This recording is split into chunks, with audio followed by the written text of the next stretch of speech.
Hello everyone, welcome back to our revision series on law for CA inter. आज मैं आप लोगों के साथ अब कवर करने जा रहा हूं कंपनी लॉ का last unit, that is chapter 10 which talks about audit and auditors. Section 139 से सेक्शन 148 तक इस चैप्टर में कवर्ड है। और इस ऑडिट एंड ऑडिटर्स चैप्टर्स को, चैप्टर 10 को हम लोग रीड करते हैं along with companies audit and auditor rules 2014। तो आइए शुरू करते हैं सेक्शन 139 से 148 का रिवीजन। टोटल हमारे पास 10 सेक्शंस हैं जो आपके ऑडिट और ऑडिटर्स के बारे में बात करते हैं। अगर हम सेक्शन 139 की बात करें तो सेक्शन 139 के अंदर टोटल हमारे पास 11 सब सेक्शंस हैं। और इसके साथ हम rule 3, 4, 5 and 6 of companies audit and auditor rules पढ़ते हैं। तो शुरू करते हैं। अगर हम ऑडिटर की अपॉइंटमेंट की बात करें तो आपके कंपनीज एक्ट में, दैट इज सेक्शन 139 के अंदर, अपॉइंटमेंट ऑफ ऑडिटर्स दो पार्ट्स में डिवाइडेड है। First is appointment of first auditors and then appointment of subsequent auditors. First auditor की बात करें तो ये फर्दर दो हिस्सों में है कि आपका नॉन गवर्नमेंट कंपनी का ऑडिटर कैसे अपॉइंट होता है और गवर्नमेंट कंपनी या गवर्नमेंट कंट्रोल्ड कंपनीज का ऑडिटर कैसे अपॉइंट होता है। और सिमिलरली आपका जो अपॉइंटमेंट ऑफ सब्सिक्वेंट ऑडिटर्स है उनको भी हम दो हिस्सों में बांट सकते हैं कि नॉन गवर्नमेंट कंपनी के केस में कैसे अपॉइंट करने हैं सब्सिक्वेंट ऑडिटर्स, और गवर्नमेंट कंपनी या गवर्नमेंट ओन्ड कंट्रोल्ड कंपनी के केस में सब्सिक्वेंट ऑडिटर कैसे अपॉइंट करने हैं। तो सबसे पहले हम बात करते हैं कंपनी के फर्स्ट ऑडिटर्स के बारे में कि कंपनी के फर्स्ट ऑडिटर जो लाइफ में एक ही बार अपॉइंट होंगे उनको कैसे अपॉइंट करना है। In case of non government company इसको कवर किया गया है 139 सबसेक्शन 6 में, और गवर्नमेंट कंपनी का फर्स्ट ऑडिटर की अपॉइंटमेंट कवर की गई है 139 सबसेक्शन 7 में। तो 139 सबसेक्शन 6 क्या कहता है कि in case of non government company जो आपके फर्स्ट ऑडिटर हैं they shall be appointed by the board of directors. तो फर्स्ट ऑडिटर हमेशा बोर्ड ऑफ डायरेक्टर्स अपॉइंट करेंगे। अगर इसको हम कंपेयर करें सब्सिक्वेंट ऑडिटर्स के साथ तो हमने देखा था कि वो मेंबर्स अपॉइंट कर रहे होते हैं।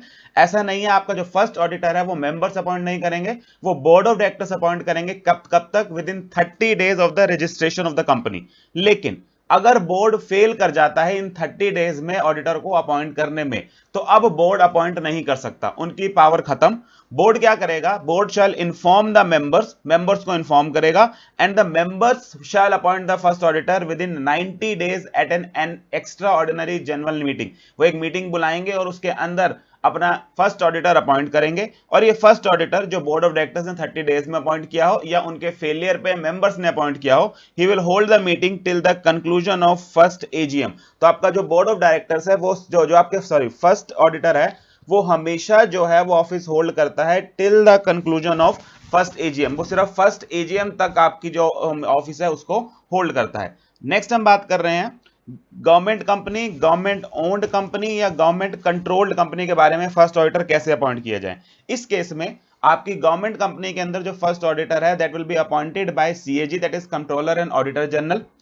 ये अपॉइंट किया जाएगा with in 60 days from the registration of the company. याद रखने का तरीका कि क्योंकि गवर्नमेंट कंपनी का थोड़ा सा काम स्लो होता है, तो नॉन गवर्नमेंट कंपनी के केस में 60 डेज 30 डेज, और गवर्नमेंट कंपनी के केस में हमने क्या किया कि सीएजी करेगा within 60 days of registration. लेकिन अगर सीएजी अपॉइंट नहीं कर पाता तो बोर्ड अपॉइंट करेगा within next 30 days. 60 days में अगर सीएजी नहीं कर पाता बोर्ड अपॉइंट करेगा विद इन नेक्स्ट 30 डेज। और अगर बोर्ड भी नहीं कर पाता, if board also fails, then members will appoint within 60 days at an EGM. और ये वाला फर्स्ट ऑडिटर भी आपकी मीटिंग होल्ड करेगा till the conclusion of first AGM. तो ये आपके प्रोविजंस हो गए regarding first auditor. 139 subsection 6 non government company के बारे में बात करता है। 139 सबसेक्शन 7 गवर्नमेंट कंपनी या गवर्नमेंट ओन्ड या कंट्रोल्ड कंपनी की बात करता है। तो फर्स्ट ऑडिटर तो एक ही बार लाइफ में अपॉइंट होने, उनका काम खत्म। अब आ जाते हैं अपॉइंटमेंट ऑफ सब्सिक्वेंट ऑडिटर्स के बारे में। अगर मैं अपॉइंटमेंट ऑफ सब्सिक्वेंट ऑडिटर्स की बात करूं तो जैसे वहां पर पहले नॉन गवर्नमेंट कंपनी के बारे में डिस्कस था, फिर गवर्नमेंट कंपनी के बारे में डिस्कस था, यहां भी यही कहानी है। पहले non government company section 139 subsection 1 से लेके 4 तक डिस्कस्ड है। उसके बाद 139 सबसेक्शन 5 बात करता है गवर्नमेंट कंपनी के अपॉइंटमेंट सब्सिक्वेंट ऑडिटर्स की अपॉइंटमेंट की। तो पहले हम यही कर लेते हैं गवर्नमेंट कंपनी के बारे में क्या कहा गया।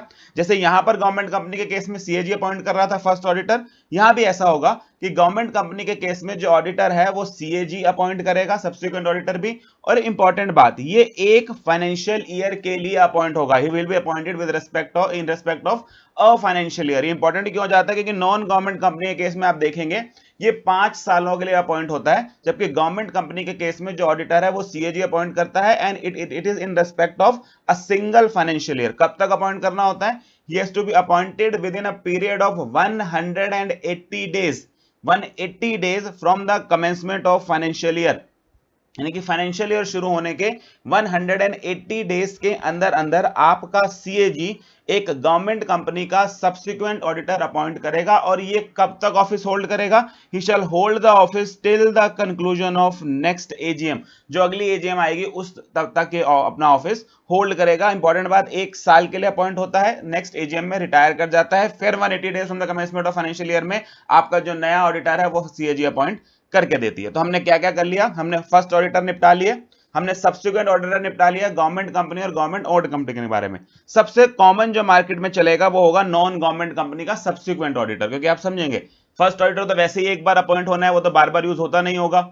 गवर्नमेंट कंपनी ऑब्वियसली कम होती है as compare to non government company, तो सबसे ज्यादा क्या हो रहा होगा? सब्सिक्वेंट ऑडिटर्स अपॉइंट हो रहा होगा नॉन गवर्नमेंट कंपनी के लिए। इसलिए सबसे ज्यादा सेक्शंस भी इसी के बारे में बात करते हैं। 139 सबसेक्शन 1, 2, 3, 4 आपके बारे में डिस्कशन, आपके साथ डिस्कशन कर रहे हैं एक नॉन गवर्नमेंट कंपनी के अंदर सब्सिक्वेंट ऑडिटर्स को कैसे अपॉइंट किया जाता है। आइए इसको अलग से डिस्कस करते हैं। अगर मैं appointment of subsequent auditors in case of non government company की बात करूं तो सेक्शन 139 सबसेक्शन 1 क्या कहता है कि जो अपॉइंटमेंट है this will be made at the first AGM, क्योंकि आप समझेंगे फर्स्ट ऑडिटर फर्स्ट एजीएम में रिटायर करेगा आपका, जो हमने देखा था he shall hold the office till first AGM, वहां पर आप सब्सिक्वेंट ऑडिटर अपॉइंट कर लेंगे। And he will hold the office till the conclusion of sixth AGM, the AGM of appointment being counted as first AGM. इसका क्या मतलब हुआ? जिस एजीएम में आप उसको अपॉइंट कर रहे हैं वो फर्स्ट एजीएम मानी जाएगी। And he will hold the office till sixth AGM. अगर आम भाषा में मैं बोलूं तो वो 5 साल के लिए ऑफिस होल्ड करेगा, क्योंकि आपने अब जिसमें उसको अपॉइंट किया उसको फर्स्ट माना, तो सेकंड एजीएम में 1 साल पूरा हो गया, थर्ड एजीएम में सेकंड ईयर पूरा हो गया, ऐसे हमने लिखा है सिक्स्थ एजीएम तक होल्ड करेगा। दैट मींस 5 इयर्स तक वो ऑफिस होल्ड करेगा अपना। देयर आफ्टर जो सिक्स्थ एजीएम आएगी उसमें वो रिटायर कर जाएगा। He will again thereafter he will hold the office till the conclusion of every sixth AGM, the AGM of appointment being the first AGM. तो जहां भी अपॉइंट होगा उसको फर्स्ट एजीएम मान लीजिए, वहां से सिक्स्थ एजीएम तक वो होल्ड होगा। तो ये आप समझेंगे, ये फर्स्ट एजीएम कंपनी की फर्स्ट एजीएम की बात नहीं हो रही है। जब आप उसको अपॉइंट करेंगे, जब भी किसी ऑडिटर को अपॉइंट करेंगे उसकी अपॉइंटमेंट वाली एजीएम को फर्स्ट मानिए, और वहां से वो कब तक होल्ड करेगा? अपनी सिक्स्थ एजीएम तक के लिए। नेक्स्ट उन्होंने क्या कहा कि जिस appointment should be in the prescribed manner. पहले उन्होंने क्या लिखा कि ही will be appointed in first AGM, he will hold the office till sixth AGM, और उसके बाद this appointment shall be in prescribed manner. Prescribed manner कहां से बात आ गई? पहला रूल जो रूल 3 हमने कवर करने, मैंने आपको कहा था रूल 3, 4, 5, 6 के साथ कवर होंगे। तो रूल 3 क्या कहता है? रूल 3 क्या कहता है? वो कहता है जी मेंबर्स ने अपॉइंटमेंट करनी है एनुअल जनरल मीटिंग के अंदर, लेकिन मेंबर्स अपने साथ ऑडिटर पकड़ के थोड़ी ना लाएंगे कि ये लो जी ये है मेरा ऑडिटर, ऐसे सारे मेंबर अपना अपना ले आएंगे फिर वहां वोटिंग कराएंगे, ऐसा नहीं होगा। ये काम किसका होगा कि कंपनी के जो बोर्ड ऑफ डायरेक्टर्स हैं वो किसी इंडिविजुअल को या किसी फॉर्म ऑफ चार्टर्ड अकाउंटेंट्स को कंपनी की एनुअल जनरल मीटिंग में प्रपोज करेंगे कि हम इनको ऑडिटर अपॉइंट करना चाहते हैं, और मेंबर्स उनके लिए वोट डाल के उनको अपॉइंट कर लेंगे। तो बोर्ड और क्या करेगा? Based on qualification, based on experience, कुछ मेंबर्स या कुछ चार्टर्ड अकाउंटेंट्स, कुछ इंडिविजुअल्स का नाम प्रपोज करेगा, या किसी एक इंडिविजुअल या फर्म का नाम प्रपोज करेगा जिसको वो मीटिंग के अंदर रखेगा, और मेंबर्स उस पर वोट डाल के उसको सिलेक्ट कर लेंगे। तो रूल 3 क्या कहता है कि ये काम बोर्ड ऑफ डायरेक्टर्स का है कि जो क्वालिफिकेशन और एक्सपीरियंस देखकर नाम को मीटिंग के अंदर रखें। लेकिन अगर आपकी कंपनी ऐसी है जिसमें ऑडिट कमेटी बनाई गई है, in case of company which is required to constitute an audit committee, तो ये काम ऑडिट कमेटी करेगी। यानी कि audit committee based on qualification, based on experience नाम रेकमेंड करेगी बोर्ड ऑफ डायरेक्टर्स को।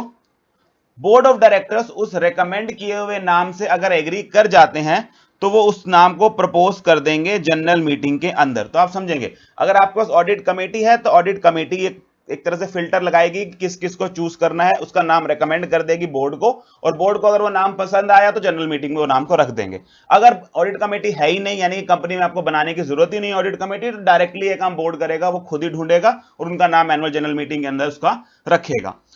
अच्छा, ये ऑडिट कमेटी चाहिए कहां कहां होती है? ऑडिट कमेटी चाहिए होती है बेटा हर लिस्टेड कंपनी के अंदर। सेक्शन 177 इससे डील करता है कि हर लिस्टेड कंपनी को ऑडिट कमेटी चाहिए।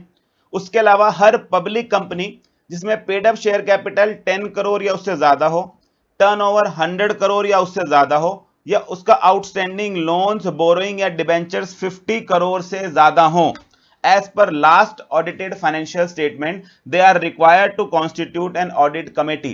तो अगर आप ऐसी कंपनी है यानी कि लिस्टेड कंपनी है या पब्लिक कंपनी है जो इनमें से कोई कंडीशन पूरी करती है, आपको ऑडिट कमेटी बनाने की जरूरत है। और उस केस में क्या होगा, ऑडिट कमेटी नाम रेकमेंड करेगी बोर्ड को और बोर्ड उस नाम से एग्री कर जाएगा, तो उस नाम को जनरल मीटिंग में रख देगा और वहां पर मेंबर्स डिसाइड करेंगे कि इसको अपॉइंट करना है या नहीं करना है। अच्छा, नेक्स्ट बात यह आती है कि सर ऑडिट कमेटी ने नाम दिया बोर्ड को, बोर्ड एग्री नहीं करता उस नाम से, बोर्ड कहता है ये सीए जो आप चूज करके आए हैं, ये जो फर्म चूज करके आए हैं अच्छी नहीं है, कोई और चूज करके लाइए। तो बोर्ड क्या कर सकता है, उस नाम को वापस ऑडिट कमेटी को भेज देगा कि ये नाम उन्हें पसंद नहीं आया। अब ऑडिट कमेटी क्या कर सकती है, अगर वो नया नाम भेजती है तो बोर्ड उसको एनालाइज करेगा और एग्री कर जाता है तो जनरल मीटिंग में रख लेगा। क्वेश्चन वहां उठता है कि बोर्ड ने नाम वापस भेजा और ऑडिट कमेटी ने कहा नहीं नहीं ये बंदा ठीक है, उसी का नाम वापस दोबारा भेज दिया, यानी कि एक तरह से दोनों में कंफ्लिक्ट आ गया कि बोर्ड ने रिकमेंडेशन वापस भेज दी और ऑडिट कमेटी अपना नाम चेंज करने के लिए एग्री नहीं कर रही। उस केस में क्या कहा गया कि अगर लड़ाई हो जाती है तो बोर्ड के पास पावर है कि बोर्ड ऑडिट कमेटी के दिए हुए नाम को रिजेक्ट करे, अपने नाम का या जो अपना पर्सन वो चूज करना चाहती है उसका नाम जनरल मीटिंग के अंदर रखे और साथ में रीजंस बहुत बताए कि उसने ऑडिट कमेटी वाले आदमी का नाम, ऑडिट कमेटी वाले इंडिविजुअल का नाम, ऑडिट कमेटी वाले फर्म का नाम रिजेक्ट क्यों किया। तो ये सीधी सीधी कहानी है, हमने जो कवर कर लिया। अच्छा, ऑडिट कमेटी और बोर्ड ऑफ डायरेक्टर्स क्या क्या चेक करेंगे देखने के लिए कि किस बंदे को हमने नाम रिकमेंड करना है। उन्होंने देखना होगा कि किसी तरह का कोई प्रोफेशनल मिसकंडक्ट का ऑर्डर तो नहीं है उसके अगेंस्ट, या कोई पेंडिंग प्रोसीडिंग्स ऑफ मिसकंडक्ट तो नहीं चल रही है इस इंडिविजुअल या फर्म के अगेंस्ट। उसके अलावा वो उससे और कुछ इंफॉर्मेशन मांगना चाहें तो इंफॉर्मेशन उससे मांग सकते हैं। तो ये सारी बातें हमने आपको यहां से पढ़ा देता हूं एक बार मैं दोबारा से।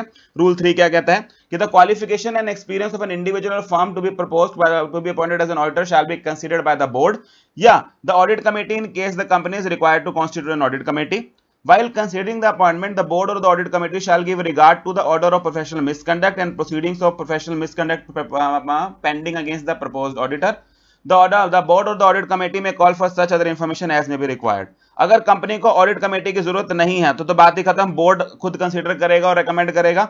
अगर consider board is required to constitute an audit committee तो ऑडिट कमेटी रेकमेंड करेगी नेम बोर्ड को, बोर्ड एग्री कर जाए बहुत अच्छी बात है, उसको मेंबर्स की मीटिंग में रख दे।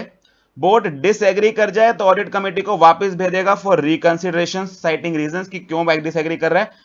If audit committee after recording the reasons given by the board decides not to reconsider, उन्होंने कहा जी लड़ाई हो गई, the board continues to disagree with the recommendations, the board shall record the reasons for its disagreement and send its own recommendation for consideration of the members in the general meeting। तो मैंने सारी कहानी आपको बता दी कि लड़ाई के case में जब दोनों एग्री नहीं कर रहे हैं तो बोर्ड अपना रीजन बताएगा और अपना नाम जो उसको पसंद है वो जनरल मीटिंग के अंदर रख देगा।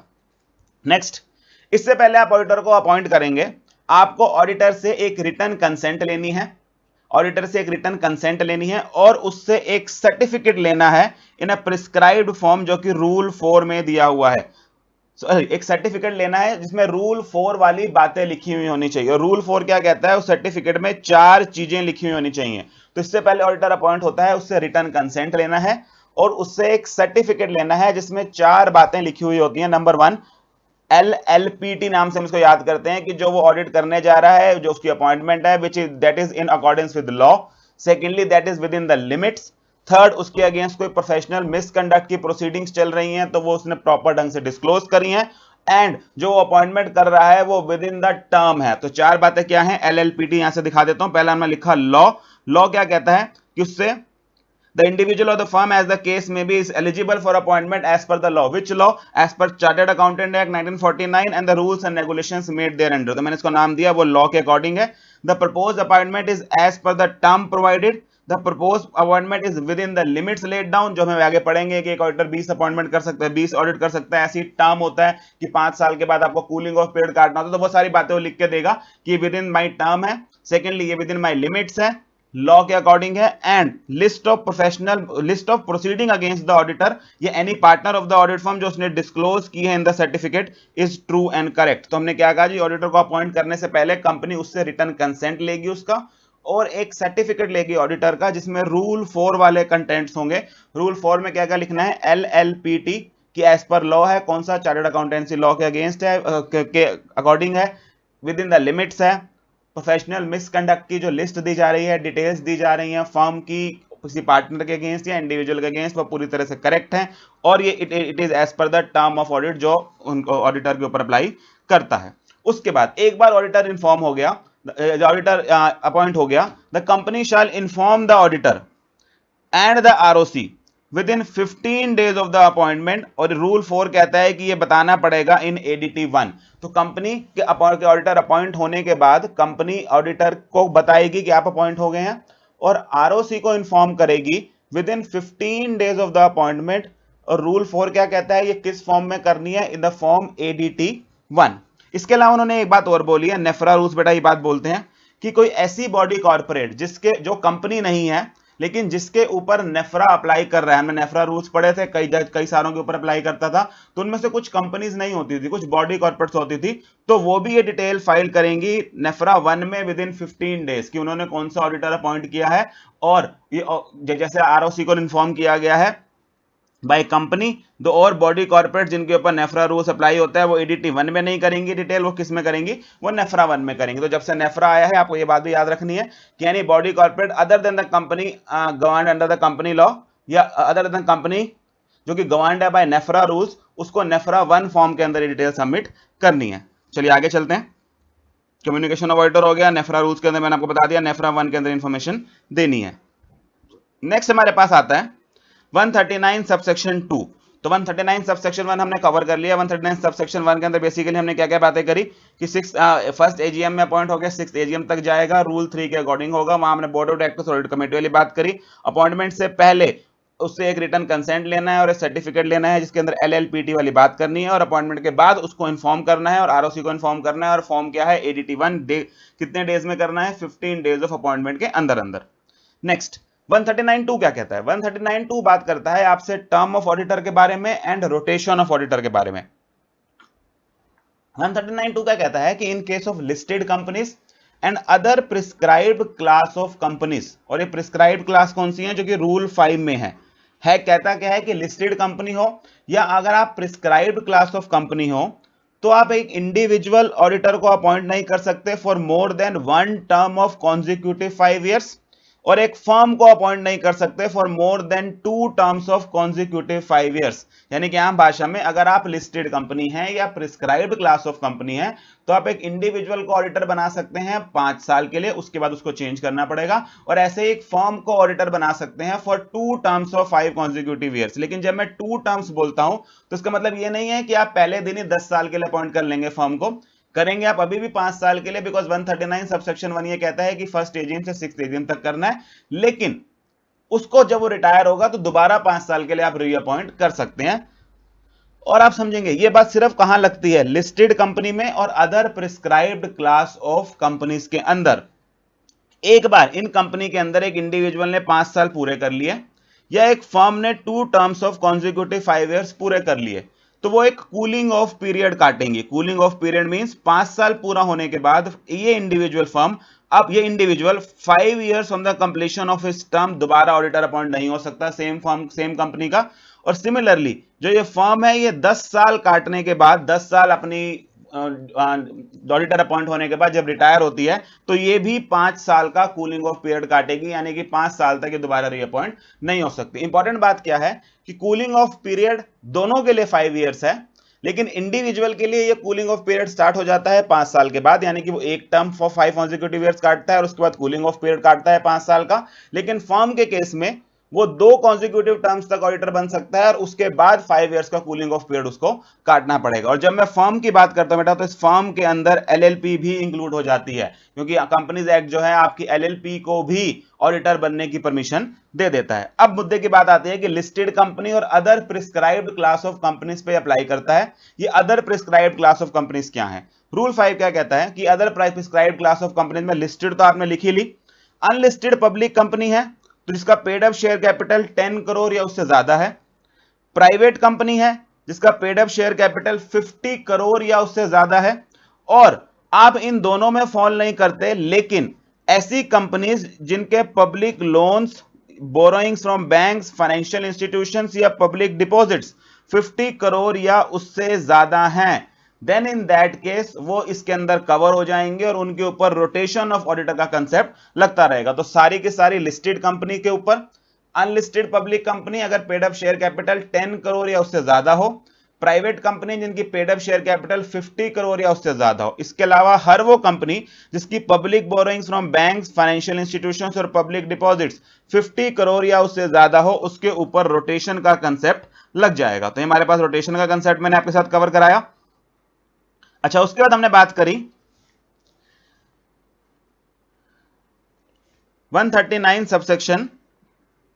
अच्छा, इसके बाद एक बात और बोलते हैं, restrictions on audit firms having common partners. इसके अंदर उन्होंने क्या बोला, उन्होंने कहा जी मान लीजिए एक पार्टनरशिप फर्म है जिसको आप अपॉइंट करने जा रहे हैं, लेकिन on the date of appointment इस पार्टनरशिप फर्म का एक या उससे ज्यादा कॉमन पार्टनर है विद अ फर्म जो कि डिसक्वालिफाइड हो गई है because of expiry of term. यानी कि मान लीजिए बेटा, मैंने आपको क्लास में एग्जांपल दिया था कि मान लीजिए एक चतुर्वेदी एंड शाह करके फर्म है जिसने आपकी कंपनी का ऑडिट किया, इसके 10 साल पूरे हो गए, अभी अपॉइंट नहीं हो सकती है, कूलिंग ऑफ पीरियड काटेगी।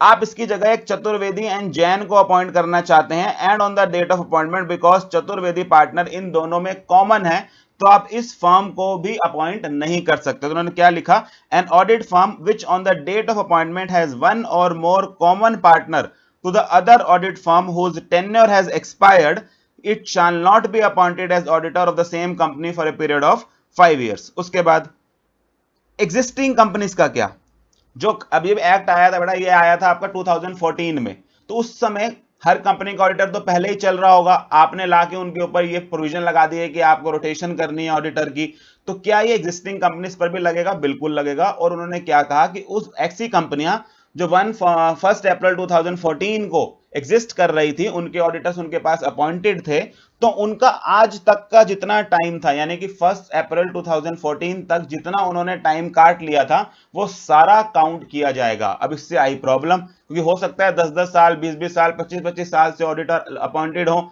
अब हमने देखा कि उनके ऊपर तो रोटेशन लगनी शुरू हो गई, वो तो कंटिन्यू कर नहीं सकते, तो क्या उनको 1 अप्रैल 2014 को ही वेकेट करना पड़ता था? Answer is no. उनको 3 साल का टाइम दिया गया, उनको एक 3 साल का ट्रांजिशन पीरियड दिया गया कि आप 3 साल तक कंटिन्यू कर सकते हैं अभी भी, भले ही आपने अपना टर्म पूरा क्यों ना कर लिया हो ऑन 1 अप्रैल 2014, उसके बाद आपको रिटायर करना पड़ेगा। तो जब 3 साल का टाइम दिया गया बेटा, आप समझे 1 अप्रैल 2014, 14-15 पहला साल हो गया, 15-16 हो गया और 16-17 हो गया, तो 31 मार्च 2017 को रिटायर कर जाना चाहिए था। लेकिन 31 मार्च 2017 को कोई एजीएम तो होनी नहीं थी, तो इसलिए उन्होंने क्या लिखा, आप रिटायर कर जाएंगे ऑन द फर्स्ट एजीएम जो होगी after the expiry of 3 years, यानी कि जो 30 सितंबर 2017 को, यानी कि 17-18 ईयर में जो भी पहली एजीएम हुई होगी, उसके अंदर ये ऑडिटर्स रिटायर कर गए होंगे। तो उन्होंने क्लियरली लिखा था that the existing companies are required to comply with the provisions relating to rotation of auditors in annual general meeting to be held for the financial year 16-17,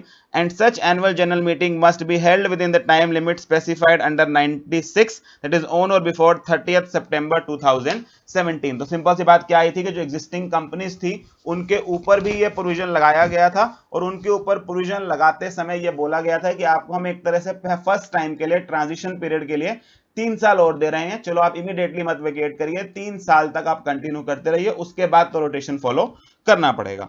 अच्छा, जब मैं कहता हूं कि एक ऑडिटर 5 साल के लिए अपॉइंट किया जाएगा, उसको 2 टर्म्स ऑफ 5 years के लिए अपॉइंट किया जाएगा, डज दैट मीन कि उसके बीच में उसको रिमूव नहीं किया जा सकता, उसको रिजाइन नहीं किया जा सकता? ऐसा नहीं है, रिमूवल और रेजिग्नेशन चलता रहेगा। आप वो अपनी इच्छा जाना चाहे जा सकता है, बीच में आप रिमूव करना चाहें तो 140 के अंदर प्रोसीजर दिया हुआ है, उसको फॉलो करके आप उसको रिमूव कर सकते हैं। इसके अलावा 139 सबसेक्शन 3 पे आ जाते हैं। 139 सबसेक्शन 3 क्या कहता है? वो कहता है कि हो सकता है कि आप जिस पार्टनरशिप फर्म को अपना ऑडिटर अपॉइंट कर रहे हैं उसके अंदर एक से ज्यादा पार्टनर हो। क्या कंपनी ये कह सकती है कि मैं चाहती हूं कि आपके पार्टनर्स आपस में रोटेट होते रहें, यानी कि कुछ समय के लिए एक पार्टनर ऑडिट के लिए आए, कुछ समय के लिए दूसरा पार्टनर ऑडिटर के ऑडिट के लिए आए, कुछ समय के लिए तीसरा पार्टनर आए? यस, ऐसा बोला जा सकता है, यानी कि rotation among audit firm partners and its team की जा सकती है। और ऐसे ही कंपनी चाहे तो अपना ऑडिट कंडक्ट करा सकती है बाय मोर देन 1 ऑडिटर, जिस केस में हम उसको कहते हैं कि जॉइंट ऑडिटर्स हो जाएंगे। तो आप जॉइंट ऑडिटर्स यानी कि मोर देन 1 ऑडिटर से भी अपना ऑडिट करा सकते हैं। और अगर ऑडिट फर्म में एक से ज्यादा पार्टनर हैं जिससे आप ऑडिट करा रहे हैं, वैसे एक से ज्यादा ही होंगे जो कि चार्टर्ड अकाउंटेंट्स हैं, क्या आप उनमें आपस में रोटेशन करवा सकते हैं कि कुछ समय के लिए कोई और आए, कुछ समय के लिए कोई और? यस, 139 सबसेक्शन 3 ये भी अलाउ करता है। 139 सबसेक्शन 4 क्या बोलता है? वो कहता है जी सेंट्रल गवर्नमेंट रूल्स प्रिस्क्राइब करेगी for the manner of rotation of auditors, और ये रूल्स हमें दिए गए रूल 6 के अंदर। तुम्हारे सारे रूल्स पूरे हो गए। रूल 3 में हमने देखा था इन सच मैनर एज में बी प्रिस्क्राइब्ड, बोर्ड और ऑडिट कमेटी वाली बात आई थी। रूल 4 में हमने बात किया था कि हमारे पास वो कंटेंट्स होगा जो सर्टिफिकेट देगा आपको ऑडिटर, और एडीटी 1 के अंदर आपको एक इन्फॉर्मेशन फाइल करनी पड़ेगी with in 15 days with ROC. Rule 5 में हमने बात करी प्रिस्क्राइब्ड क्लास ऑफ कंपनी जिस पर रोटेशन का कंसेप्ट लगता है। और रूल 6 में सेंट्रल गवर्नमेंट कुछ बातें और बता रही है रिगार्डिंग रोटेशन ऑफ ऑडिटर्स। उन्होंने क्या बोला कि जब रोटेशन ऑफ ऑडिटर की बात आएगी, रीअपॉइंटमेंट की बात आएगी, तो भी वही कहानी है कि ऑडिट कमेटी रिकमेंड करेगी बोर्ड को नाम इंडिविजुअल का या फर्म का जिसको आप पुराने ऑडिटर की जगह रीअपॉइंट करेंगे। अगर कंपनी में ऑडिट कमेटी है then the board shall consider the recommendation of such committee, and in other cases board खुद इस नाम को मीटिंग के अंदर रखेगा। वही सेम बात है। उसके बाद हमने ये वाली बात भी मैंने आपको बता दी कि अगर आप एक फर्म है जो एग्जिस्ट कर रही थी 1 अप्रैल 2014 को, तो जो आपके ऑडिटर का पीरियड है before the commencement of this act, जिसके लिए ऑडिटर बना था, वो सारा पीरियड काउंट होगा। लेकिन ट्रांजिशन पीरियड के अंदर आपको 3 इयर्स का टाइम और दिया गया है। उसके बाद आपको हर हालत में 30 सितंबर 2017 तक रिटायर कर जाना था। अच्छा, उसके बाद एक इंपॉर्टेंट बात आती है जिन्होंने लिखी कि अगर आप एक ऐसी फर्म है जो कि सेम नेटवर्क ऑफ फर्म्स के अंदर काम करती है, same network of firms with the firm जो कि डिस्क्वालीफाई हो चुकी है, यानी कि आपकी जो पुरानी फर्म रिटायर करके जा रही है और जो नई फर्म अपॉइंट करना चाह रहे हैं, ये सेम नेटवर्क ऑफ फर्म्स में काम करते हैं, तो आप इस नई फर्म को भी अपॉइंट नहीं कर सकते। ये सेम नेटवर्क ऑफ फर्म्स क्या होती हैं? ऐसी फर्म्स जो कि same brand name, trade name या कॉमन कंट्रोल के अंदर काम करती हैं। जैसे इंडिया में बेटा बड़ी बड़ी बिग फोर्स आ गई हैं, उन बिग फोर्स में क्या होता है, उनके नीचे कई सारी पार्टनरशिप फर्म काम कर रही होती हैं, जैसे messrs A and company, B and company, C and D, ये सब के सब मान लीजिए EY, PwC इस ब्रांड नेम के अंदर काम करती हैं। तो अगर आपने पहले इसको अपॉइंट किया था, ये एक अलग फर्म थी, इसके 10 साल पूरे हो गए, तो अब इस सेम नेटवर्क में काम करने वाली BCD फर्म में से भी किसी फर्म को आप अपॉइंट नहीं कर सकते, बिकॉज ये सेम नेटवर्क ऑफ फर्म्स में बिलोंग करती हैं। और सेम नेटवर्क की डेफिनेशन क्या हो गई? Same network includes firms operating और फंक्शनिंग हेथ टू और इन फ्यूचर, यानी कि आज या in future under the same brand name, trade name और कॉमन कंट्रोल्स। नेक्स्ट हमने बात करी, उन्होंने कुछ एग्जांपल्स दिए कि मान लीजिए आप एक पार्टनरशिप फर्म है, जो आप एक इंडिविजुअल हैं जो ऑलरेडी 8 साल काट चुके हैं, 6 साल काट चुके थे, 7 साल काट चुके थे ऑन 1 अप्रैल, तो इस केस में आपको 3-3 साल और दिए जाएंगे। आपने सिर्फ 2 साल काटे थे तो भी आपको 3 साल और दिए जाएंगे, क्योंकि 5 साल का टेन्योर था आपका। आपने 1 साल काटा था तो बात ही खत्म है। अभी आपने 1 अप्रैल 2014 को 1 ही साल काटा था अपना ऑडिट हुए हुए, तो आपको ऑब्वियसली अपने 4 साल पूरे के पूरे मिलेंगे। यानी कि आम भाषा में बोलूं तो उन्होंने ये बोला था 1 अप्रैल 2014 को कि किसी भी फर्म को या किसी भी इंडिविजुअल को इररेस्पेक्टिव ऑफ द फैक्ट उसका टेन्योर खत्म हो चुका है, हम उसको 3 साल से पहले नहीं हटा रहे, 3 साल तक आप कंटिन्यू कर सकते हैं अगर आप चाहें तो। अच्छा, लास्ट बात इसके अंदर हमने एक बात की थी, ये वाली, वो चतुर्वेदी शाह वाला एग्जांपल। उसमें क्या था कि on the date of appointment वो कॉमन पार्टनर था। एक केस ये हो सकता है कि वो चतुर्वेदी शाह या XYZ ले लेता हूं, मान लो XY था, इन XY ने, इसमें से मिस्टर X ने इस पुरानी फर्म को छोड़ा और ये नई फर्म ज्वाइन कर रहे हैं XNZ। क्या ये XNZ को अपॉइंट कर सकते हैं आप? अब आप समझेंगे, because on the date of appointment common partner नहीं है, वो पुरानी फर्म छोड़ आए हैं, जो फर्म डिस्क्वालीफाई हो चुकी है। तब भी उन्होंने लिखा कि अगर ये mister X in charge of audit थे इस फर्म में और ये सर्टिफाई कर रहे थे आपकी ऑडिट रिपोर्ट को, आपकी फाइनेंशियल स्टेटमेंट को, तो भी ये XNY को आप XNZ को आप अपॉइंट नहीं कर सकते। तो बात क्या हुई कि अगर on the date of appointment common partner है तो भी अपॉइंट नहीं कर सकते, और कॉमन पार्टनर नहीं भी है लेकिन एक ऐसा पार्टनर है जो पहले पुरानी फर्म में आपका इंचार्ज था ऑडिट का, सर्टिफाई करता था, और वो छोड़कर नई फर्म को ज्वाइन कर रहा है, तो नई फर्म को भी आप अपॉइंट नहीं कर सकते हैं। तो this is all about rule 6। इसमें सेक्शन 139 मैंने आपको अभी तक अपॉइंटमेंट वाला पार्ट पूरा कराया, अपॉइंटमेंट ऑफ सब्सिक्वेंट ऑडिटर्स हो गया, अपॉइंटमेंट ऑफ फर्स्ट ऑडिटर्स हो गया। आइए अब चलते हैं आगे। 139 फर्स्ट सबसेक्शन 6 हमने कर लिया, 139 सबसेक्शन 7 हमने कर लिया फर्स्ट ऑडिटर का। फिर हम आ जाते हैं 139 सबसेक्शन 8 के ऊपर। तो हमने 139 सबसेक्शन 6 7 तक हमने सारे के सारे पूरे कर लिए। 1 से 4 हमारा बात कर रहा था subsequent auditors in case of non government company, 5 हमारा बात कर रहा था subsequent auditor in case of government company, 6 ने बात करा first auditor in case of non government company, और 7 ने बात किया first auditor in case of government company. फिर हम आ रहे हैं 139 सबसेक्शन 8 के ऊपर, जो कि बात कर रहा है फिलिंग ऑफ कैजुअल वैकेंसीज के बारे में। और यहां भी एक ही सेक्शन दोनों के बारे में बात करता है कि नॉन गवर्नमेंट कंपनी या गवर्नमेंट कंपनी में अगर कैजुअल वैकेंसी आ जाए। कैजुअल वैकेंसी होती क्या है? कैजुअल वैकेंसी होती है कि जब एक ऑडिटर ड्यूली अपॉइंटेड होने के बाद किसी वजह से अपने ऑफिस को वेकेट कर देता है, और ये कुछ वजह हो सकती है, जैसे उसकी डेथ हो जाना, अगर वो फर्म है तो वो डिसॉल्व हो जाना, उसका रिजाइन कर जाना, उसका डिस्क्वालीफाई हो जाना, इन सब वजह से अब वो ऑडिटर कंटिन्यू नहीं कर सकता, तो ये आपके पास एक टेम्परेरी वैकेंसी आ गई। अब इमीडिएटली तो आप एजीएम बुला नहीं सकते कि एजीएम बुलाओ और नया अपॉइंट करो, तो तब तक क्या करें, क्योंकि वो तो छोड़ के चला गया बीच में से, तो इसको हम बोलते हैं कैजुअल वैकेंसी। तो 139 सबसेक्शन 8 बताता है कि इस कैजुअल वैकेंसी को कैसे फिल करना है। वो क्या कहता है कि नॉन गवर्नमेंट कंपनी के केस में और गवर्नमेंट कंपनी के केस में कैसे कैसे फिल करना है। नॉन गवर्नमेंट कंपनी के केस में बेटा वो इस कैजुअल वैकेंसी को उसके होने के कारण के बेसिस पे डिवाइड करता है। वो कहता है अगर ये कैजुअल वैकेंसी रेजिग्नेशन की वजह से आई है तो इसको और तरह से फिल करना है, और ये अदर रीजन से आई है लाइक डेथ, डिस्क्वालिफिकेशन, डिसोल्यूशन, तो इसको और तरह से फिल करना है। अगर ये रेजिग्नेशन की वजह से आई है तो it will be filled bye the board with in 30 days by the board of director. जिस दिन कैजुअल वैकेंसी आई उसके 30 डेज के अंदर अंदर इसको फिल करना है। और क्योंकि ये रेजिग्नेशन का केस है, दिस अपॉइंटमेंट जो बोर्ड ने करी है 30 डेज में, this has to be approved by the members in a general meeting. Obviously कौन सी जनरल मीटिंग होगी? ईजीएम। उसको 3 महीने के अंदर अंदर आपको मेंबर से अप्रूव कराना पड़ेगा with in 3 months of the recommendation of the board. तो रेजिग्नेशन के केस में बेटा बोर्ड को पावर है वो 30 डेज में कैजुअल वैकेंसी फिल कर ले, लेकिन इस रिकमेंडेशन को इस 30 डेज में जो उन्होंने फिल किया है इसको आपको मेंबर से अप्रूव कराना पड़ेगा विद इन 3 मंथ्स। और जो ये आपका कैजुअल वैकेंसी वाला ऑडिटर है, he will hold the office till the conclusion of next AGM.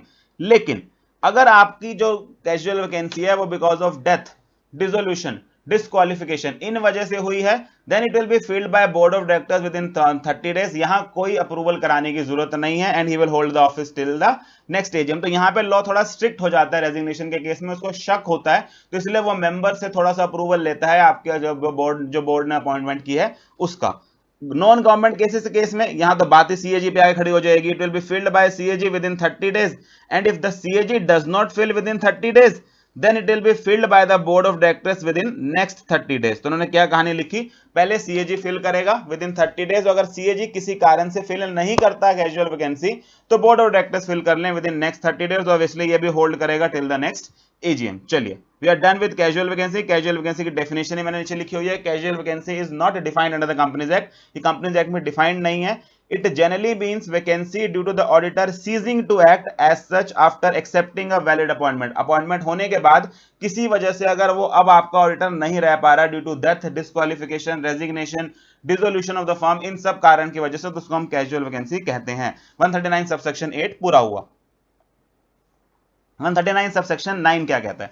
139 subsection ये 9 कहता है कि क्या रिटायरिंग ऑडिटर को अपॉइंट किया जा सकता है दोबारा से? हमने कहा जी हमने कहा बिल्कुल। आपका जो रिटायरिंग ऑडिटर यानी कि 5 साल पूरे हो गए हैं, फर्म का केस है 5 साल पूरे हो गए, उसको रीअपॉइंट करिए। Retiring auditor may be reappointed at an AGM, लेकिन if he is in disqualified under the law. बड़ी सिंपल सी बात है, अगर उस समय तक वो डिस्क्वालिफाइड ना हो चुका हो, if he has not expressed his unwillingness to be appointment, वो बनना ही नहीं चाहता तो कैसे रीअपॉइंट कर लोगे।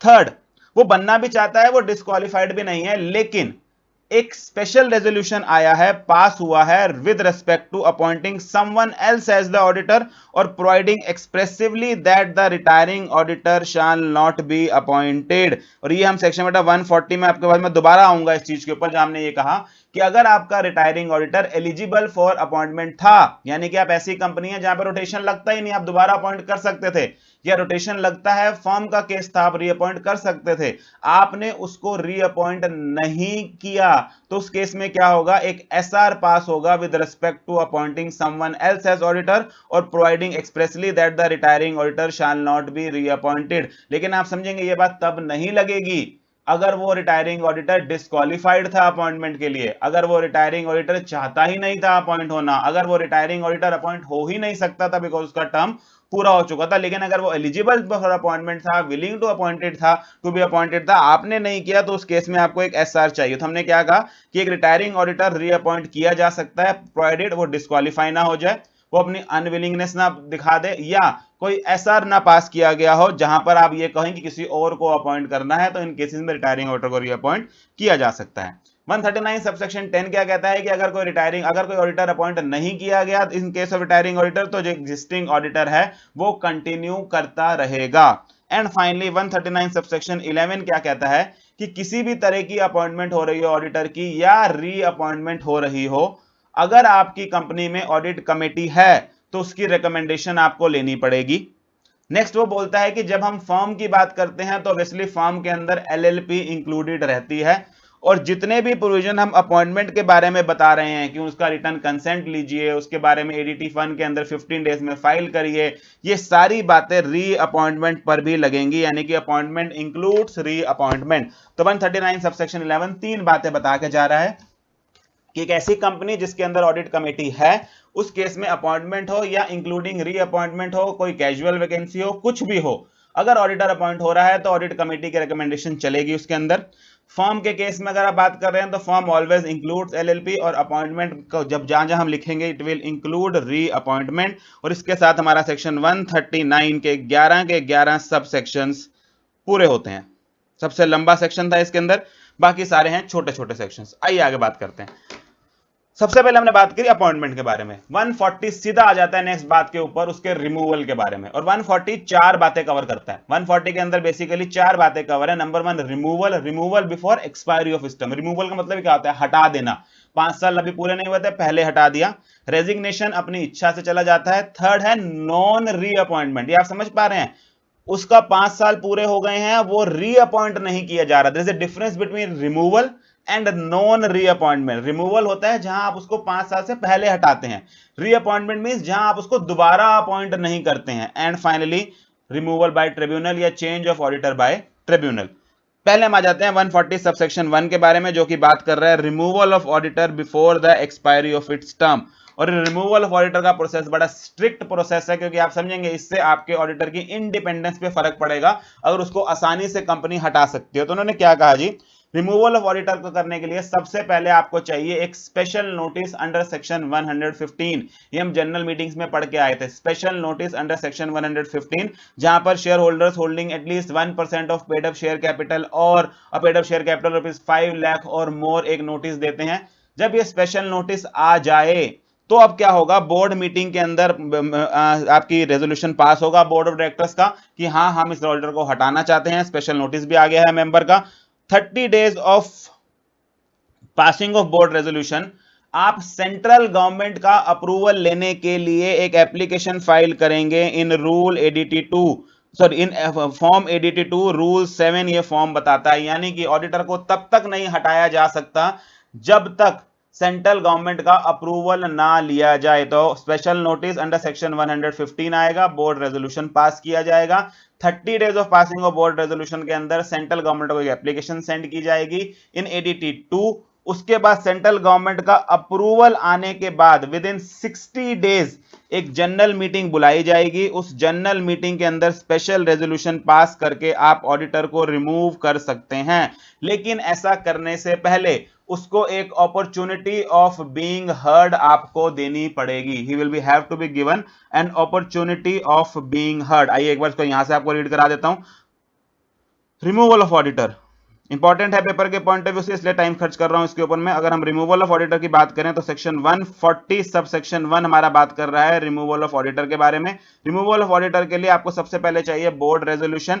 अगर आपका ऑडिटर 139 में हुआ है तो आपको स्पेशल कहीं भी अपॉइंट हुआ है स्पेशल रेजोल्यूशन चाहिए, अप्रूवल ऑफ सेंट्रल गवर्नमेंट चाहिए, और अप्रूवल ऑफ सेंट्रल गवर्नमेंट के लिए रूल 7 का प्रोसीजर फॉलो करेंगे। एडीटी 2 के अंदर आप उसको एप्लीकेशन फाइल करेंगे। 30 days from the date of board resolution होगी, और कंपनी 60 डेज के अंदर अप्रूवल के अंदर एक जनरल मीटिंग करेगी। एक अपॉर्चुनिटी ऑफ बीइंग हर्ड आप पक्का देंगे ऑडिटर को, इससे पहले आप उसको हटा रहे हैं। ये स्टेप्स मैंने प्रॉपर ढंग से लगा दिए कि एक स्पेशल नोटिस आएगा, बोर्ड मीटिंग बुलाई जाएगी, वहां ये पास किया जाएगा। उसके बाद 30 डेज ऑफ बोर्ड रेजोल्यूशन के अंदर आप एडीटी 2 में सेंट्रल गवर्नमेंट को एप्लीकेशन देंगे अप्रूवल के लिए। अप्रूवल आने के बाद विद इन 60 डेज आप मीटिंग होल्ड करेंगे। इसमें मीटिंग होल्ड करने के बाद आप वहां पे स्पेशल रेजोल्यूशन हटा पास करके ऑडिटर को रिमूव कर सकते हैं, और ऑडिटर को एक स्पेशल एक अपॉर्चुनिटी ऑफ बीइंग हर्ड देनी इसके लिए जरूरी है। तो 140 सबसेक्शन 2 पे आ जाते हैं। 140 सबसेक्शन 2 क्या कहता है?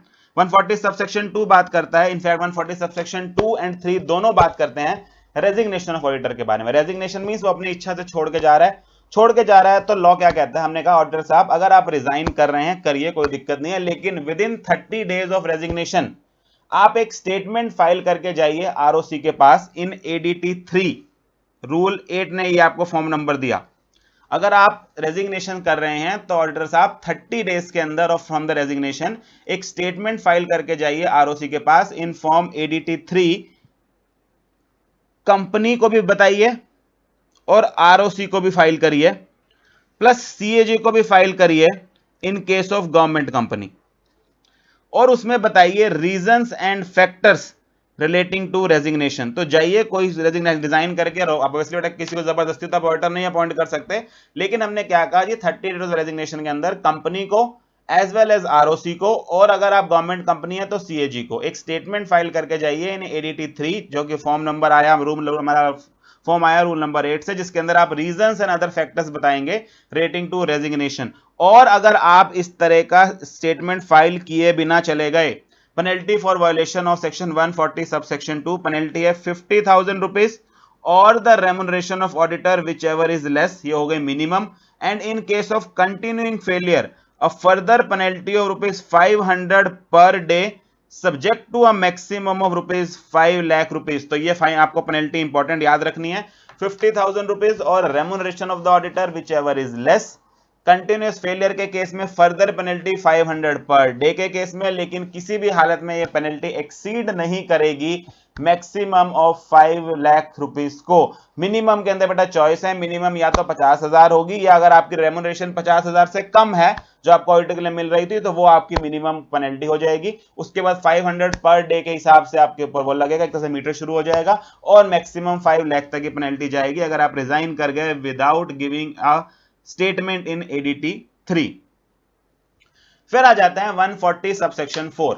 140 सबसेक्शन 4 बात करता है नॉन रीअपॉइंटमेंट की, जहां आपको को दोबारा रीअपॉइंट नहीं करते, लेकिन वो एलिजिबल फॉर रीअपॉइंटमेंट था। अभी हम 139 सबसेक्शन 9 में बात पढ़ के आए कि स्पेशल रेजोल्यूशन चाहिए, तो अब ये 140 सबसेक्शन 4 को मैं पढ़ूंगा 139 सबसेक्शन 9 के साथ, क्योंकि 139 सबसेक्शन 9 सिर्फ अधूरी बात बता रहा था, 140 सबसेक्शन 4 पूरा तरीका बता रहा है। वो कह रहा है कि हाँ स्पेशल रेजोल्यूशन तो चाहिए, क्योंकि आप वो एलिजिबल फॉर रीअपॉइंटमेंट था, आपने उसको नहीं किया, उसके साथ बहुत कुछ और चाहिए। क्या कुछ चाहिए? नंबर 1 स्पेशल नोटिस चाहिए अंडर 115। दोबारा आगे बेटा, रिमूवल के केस में भी स्पेशल नोटिस चाहिए था अंडर 115, आपको नॉन रीअपॉइंटमेंट में भी स्पेशल नोटिस चाहिए under 115 to pass a SR at the annual general meeting providing that the retiring auditor shall not be reappointed or to appoint some other person as the auditor। तो हम क्या करेंगे, हमने कहा जी हमें एक स्पेशल नोटिस चाहिए पहले अंडर 115। एक बार ये स्पेशल नोटिस आ गया तो अब आप प्रोसीजर शुरू कर सकते हैं। इसकी एक कॉपी, स्पेशल नोटिस की एक कॉपी आप ऑडिटर को भेज दीजिए, और ऑडिटर को कहिए कि क्योंकि आपको रीअपॉइंट नहीं किया जा रहा है, आपके पास पूरा कारण है, आपके पास पूरा राइट है कि आप अपना रिप्रेजेंटेशन दे दें, आप अपना रिप्रेजेंटेशन दे राइटिंग में, आप अपना कुछ कहना चाहते हैं तो कहें। तो जैसे ही स्पेशल नोटिस आएगा उसकी एक कॉपी ऑडिटर को सेंड की जाएगी and he will be given a right of representation in writing to the auditor. ये कैसे? और जो एक copy of notice of meeting होगा जिसके अंदर आपको हटाने की बात कर रहे हैं, और ये रिप्रेजेंटेशन जो ऑडिटर साहब ने दी है ये आप सेंड करेंगे every person to whom notice of meeting is send, यानी कि सारे मेंबर्स को जिनको नोटिस ऑफ मीटिंग जा रहा है उसको साथ साथ क्या जाएगा, रिप्रेजेंटेशन की कॉपी जाएगी जो कि ऑडिटर ने दी है। लेकिन अगर ये रिप्रेजेंटेशन लेट आती है, किसी वजह से ये भेजी नहीं जा पाती, तो ये रिप्रेजेंटेशन जो है ये ऑडिटर साहब अपनी इस मीटिंग के अंदर जहां उनको हटाने के लिए, जहां उनको ना रीअपॉइंट करने के लिए स्पेशल रेजोल्यूशन पास हो रहा है, he can read it at that meeting, और ये आपको फाइल करनी पड़ेगी रिप्रेजेंटेशन आरओसी के पास भी। अच्छा बेटा, कंपनी को क्या लगता है कि जो आपका ऑडिटर है वो जाते जाते, कि उसको पता चल रहा है वो नॉन रीअपॉइंटमेंट का केस है, वो अपॉइंटमेंट नहीं होगा, वो अपनी रिप्रेजेंटेशन में कुछ अब्यूजिव बातें लिख रहा है, कुछ ऐसी बातें लिख रहा है जो कंपनी के लिए डिफामेटरी है, यानी कि वो अपने इस राइट को अब्यूज कर रहा है, मिसयूज कर रहा है। तो कंपनी क्या कर सकती है बेटा, कंपनी ट्रिब्यूनल को एप्लीकेशन डाल सकती है और ट्रिब्यूनल से परमिशन लेकर इस रिप्रेजेंटेशन को ना तो मेंबर्स को सेंड करें और ना ही इसको मीटिंग के अंदर रीड करें, यानी कि आप अपने आप रिप्रेजेंटेशन भेजने से मना नहीं कर सकते ऑडिटर के सारे मेंबर्स को। हाँ, आपको लग रहा है कि ऑडिटर जाते जाते नुकसान पहुंचाना चाह रहा है, वो अब्यूसिव बातें लिख रहा है, डिफेमेटरी बातें लिख रहा है, तो उस केस में आप ट्रिब्यूनल को एप्लीकेशन देकर परमिशन ले सकते हैं कि आप इसको सेंड नहीं करना चाहते या आप नहीं चाहते कि मीटिंग के अंदर इसको रीड किया जाए। Now this is section 140 subsection 4, जहां हमने देखा कि आपका रिटायरिंग ऑडिटर जो एलिजिबल फॉर रीअपॉइंटमेंट था। अच्छा, ये कहां लगेगा? जहां वो एलिजिबल फॉर रीअपॉइंटमेंट था। अगर उसके 5 साल 10 साल केस थे वो पूरे हो चुके हैं, ऑब्वियसली उस केस में आपको वो एलिजिबल फॉर रीअपॉइंटमेंट ही नहीं था, तो इतना लंबा चौड़ा तामझाम करने की जरूरत नहीं है, नया ऑडिटर अपॉइंट कर लीजिए ओआर पास करके। लेकिन हाँ, अगर वो एलिजिबल फॉर रीअपॉइंटमेंट था और आप नहीं करना चाहते, तो 140 सबसेक्शन 4 लगेगा, जो ये कहता है कि स्पेशल नोटिस चाहिए, एसआर पास करना पड़ेगा, स्पेशल नोटिस की कॉपी ऑडिटर को भेजनी पड़ेगी, उसकी रिप्रेजेंटेशंस लेनी पड़ेंगी, फिर कंपनी के नोटिस के साथ वो रिप्रेजेंटेशन सारे मेंबर्स को भेजनी पड़ेंगी। अगर वो ना भेजी जा सके तो वो आके मीटिंग के अंदर रीड करेगा और उसके बाद आप एसआर पास करके उसकी जगह किसी और को अपॉइंट कर सकते हैं। नेक्स्ट लास्ट सबसेक्शन जो हमारा 140 के अंदर है, मैंने आपको कहा था 4 चीजें कवर कर रहा है। रिमूवल कवर कर रहा था, रेजिग्नेशन कवर किया 140 सबसेक्शन 2 एंड 3 में, 4 में इसने कवर किया आपका नॉन रीअपॉइंटमेंट, और 5 में वो बात कर रहा है power of tribunal to order change of auditor. आम भाषा में आपका ऑडिटर हटाया जा रहा है या चेंज किया जा रहा है because of the order of the tribunal, आप अपनी इच्छा से नहीं कर रहे। तो हमने क्या कहा जी, ट्रिब्यूनल या तो स्यो मोटो अपने आप, या और an application made by central government और एनी अदर पर्सन। अगर ट्रिब्यूनल इस बात से सेटिस्फाइड है कि auditor has acted in a fraudulent manner या he has colluded in a fraud, यानी कि he has acted in a fraudulent manner, वो फ्रॉडुलेंट मैनर में एक्ट किया है या उसने कोल्यूड किया है इन फ्रॉड, ही the tribunal may direct the changing of the auditor. Tribunal order pass करेगी, आप अपने ऑडिटर को चेंज कर दीजिए। अगर ये एप्लीकेशन सेंट्रल गवर्नमेंट की तरफ से आई, कि हमने ऊपर लिखा कि एप्लीकेशन आपका जो ट्रिब्यूनल है वो स्यो मोटो भी ऐड कर सकता है या on application made by central government या एनी अदर पर्सन। अगर ये एप्लीकेशन सेंट्रल गवर्नमेंट की आई थी तो थोड़ा अर्जेंट केस है। हमने क्या कहा, in this case within 15 days of the receipt, जो आपका ट्रिब्यूनल है वो चाहे तो डायरेक्ट करेगा that he shall not function as an auditor, ये बंदा ऑडिटर की तरह एक्ट नहीं करेगा, एंड सेंट्रल गवर्नमेंट में appoint another auditor in his place. और पावर किसको दे दी जाएगी ऑडिटर अपॉइंट करने की? सेंट्रल गवर्नमेंट को। यहां किसको डायरेक्ट किया जा रहा था? कंपनी को ऊपर, कि आप अपना नया ऑडिटर चेंज कर दीजिए। यहां तो बात ही अलग है, अगर सेंट्रल गवर्नमेंट ने एप्लीकेशन डाली है, एक तो 15 दिन के अंदर अंदर निपटारा किया जाएगा, और सेकेंडली जो नया ऑडिटर अपॉइंट करने की पावर है वो भी किसको दे दी गई है कि सेंट्रल गवर्नमेंट को ऑडिटर को चाहे तो ट्रिब्यूनल पावर दे देगी कि आप अपॉइंट कर लीजिए इनका ऑडिटर। और उस ऑडिटर का क्या करें जिसको रिमूव किया था? The audit if the auditor is removed by tribunal's order, then बड़ी इंपॉर्टेंट बात, he will not be eligible for appointment as auditor of any company। उस कंपनी से तो हटे ही हटे, इसके अलावा आप किसी कंपनी के ऑडिटर नहीं हो सकते for 5 years from the date of passing order. आपके ऊपर एक तरह से 5 साल का ब्लैंकेट बैन। अब आप, क्योंकि आपको ट्रिब्यूनल की तरफ से हटाया गया है, आप एक तरह से डिस्प्यूटेड, एक तरह से कन्विक्टेड वाली हालत हो गई कि आप 5 साल तक आप कहीं भी किसी कंपनी के अंदर ऑडिटर अपॉइंट नहीं होंगे। प्लस आपके you are liable to a penalty under section 447। ये हमें पता है, वो 6 months in case of fraud involving public interest, not involving public interest, 10 साल तक जा सकती है पेनल्टी। वो सारी बातें उसके ऊपर अप्लाई होनी शुरू हो जाएंगे। तो auditor removed by tribunal order, not eligible for being appointed as an auditor for any company for 5 years, और एलिजिबल फॉर पेनल्टी हो जाएगा अंडर 447। अच्छा, ये अगर फर्म होती ऑडिटर, उसके ऊपर भी सर पेनल्टी लगती। पेनल्टी तो लगती, लेकिन आप समझें फर्म के केस में एक दिक्कत आएगी, बहुत सारे पार्टनर्स हैं। फाइन तो आप लगा देंगे, सारे पार्टनर्स मिलकर भुगते हैं क्योंकि इकट्ठे एजेंट होते हैं एक दूसरे के, लेकिन क्रिमिनल पनिशमेंट का क्या? जेल सारे चले जाएंगे।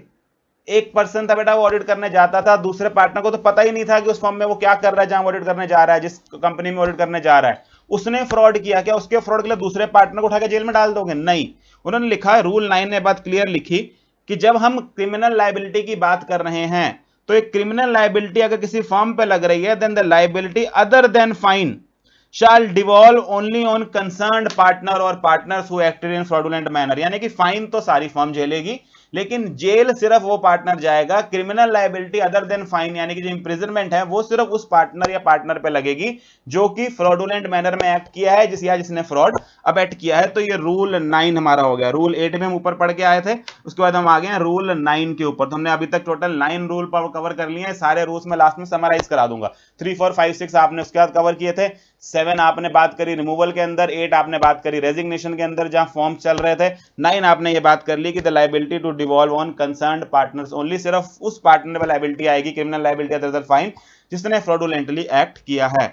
With this we are done with 140 also. तो हमने 139 भी कंप्लीट कर लिया डिटेल में, पूरे 11 सबसेक्शन, और 140 के अंदर जो 5 सबसेक्शन थे वो भी हमने कंप्लीट कर लिए।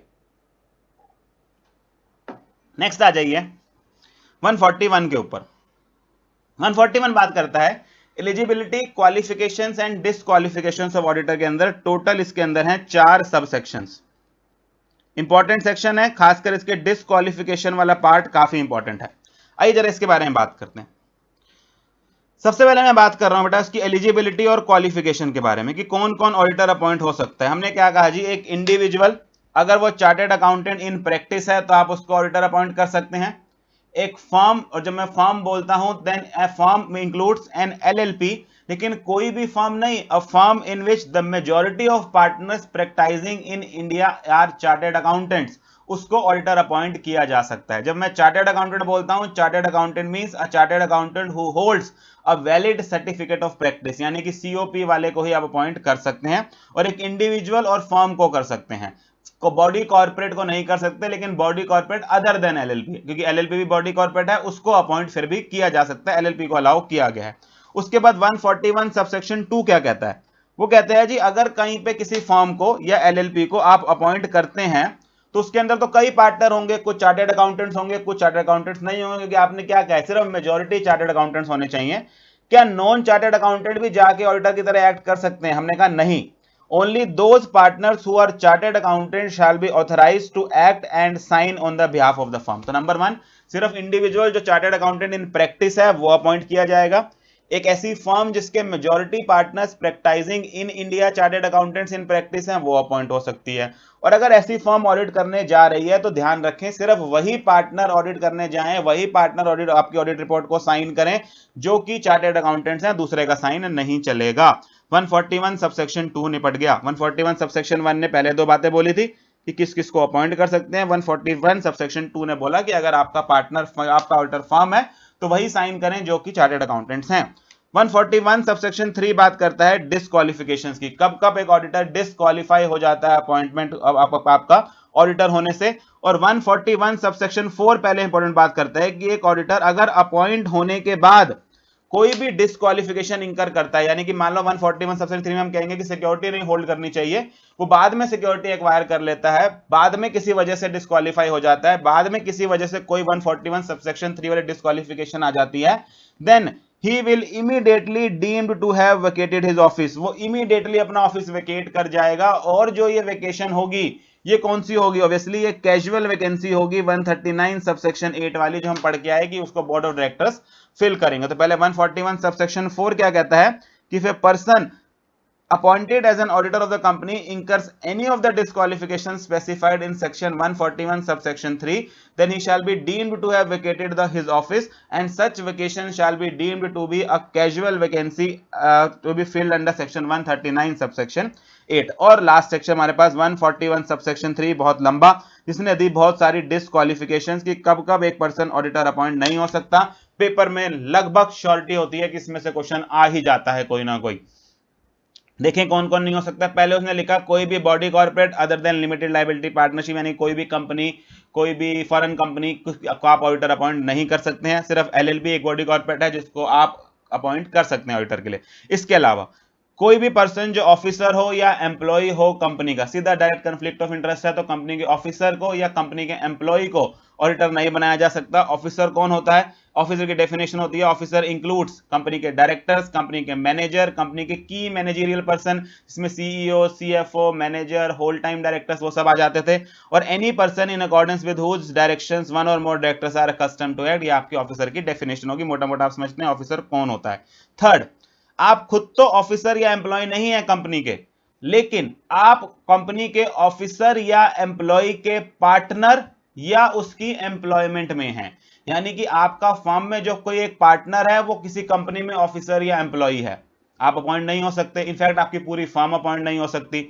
सेकेंडली, ऐसे ही आप किसी के यहां एम्प्लॉय की तरह काम करते हैं और आपका जो सीनियर है, आपका जो बॉस है, वो दूसरी उस कंपनी के अंदर जहां ऑडिटर बनने जा रहे हैं वहां का ऑफिसर या एम्प्लॉय है। तो हमने क्या लिखा? आप खुद भी ऑफिसर या एम्प्लॉय ऑफ कंपनी नहीं होने चाहिए। सेकेंडली, आप कंपनी के ऑफिसर या एम्प्लॉय के पार्टनर नहीं होने चाहिए, आप कंपनी के ऑफिसर एंड एम्प्लॉय के एम्प्लॉय नहीं होने चाहिए, उस केस में आप डिस्क्वालीफाई हो जाएंगे। यानी कि अगर मैं कहूं तो अगर एक पर्सन ऑफिसर या एम्प्लॉय है और वो किसी पार्टनरशिप फर्म में पार्टनर है, तो वहां के सारे पार्टनर उसके पार्टनर हो गए, यानी कि partner of officer and employ हो गए, वो डिस्क्वालीफाई हो गए, और वो फर्म भी क्या हो गई, वो फर्म भी डिस्क्वालीफाई हो गई। यानी कि अगर एक भी पार्टनर आपका ऑफिसर या एम्प्लॉय निकला कंपनी का, तो सारे पार्टनर भी नहीं कर सकते ऑडिटर, और पूरी की पूरी फर्म भी उसका ऑडिट नहीं कर पाएगी। इसके बाद हमने कहा कोई भी पर्सन जो खुद, जिसका रिलेटिव या जिसका partner, who himself, his relative और पार्टनर कोई भी सिक्योरिटी होल्ड करते हैं कंपनी में,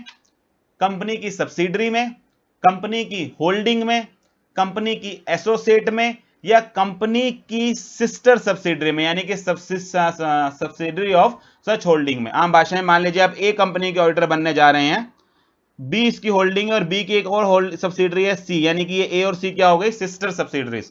तो आप ए में होल्ड करते हैं, कंपनी में आप होल्ड करते हैं, नहीं बन सकते ऑडिटर।